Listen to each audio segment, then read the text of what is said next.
In today's video, I'm going to teach you how to add and customize markers on the timeline. Markers are simple, powerful signposts that help you organize your edit, flag important beats, and keep track of notes without breaking your flow.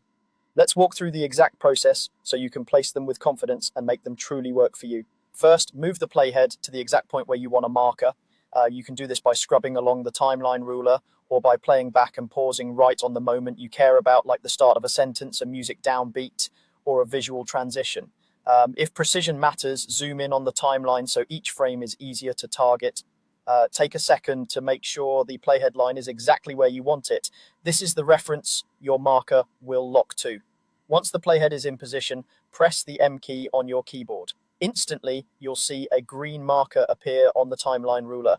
That green tag is your visual anchor, and it works like a bookmark you can jump back to any time.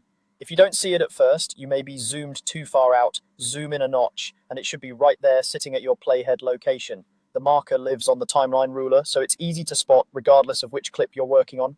Now let's customize it so it's more than just a dot. Double-click the marker to open its settings. Here, you can give the marker a clear descriptive name.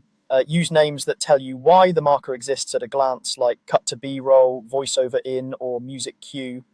Next, change its color to match your workflow. Color coding is a great way to categorize notes, perhaps one color for audio fixes, another for visual changes, and another for review feedback. Finally, add comments.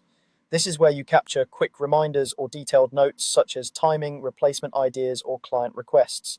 The more specific you are here, the faster you'll move when you come back to this spot later. That's the entire process. Position the playhead where you need it, press M to drop a marker, and double-click to name it, color it, and add comments. With these small intentional habits, your timeline becomes easier to navigate, your edits become more consistent, and your future self will thank you for the clarity.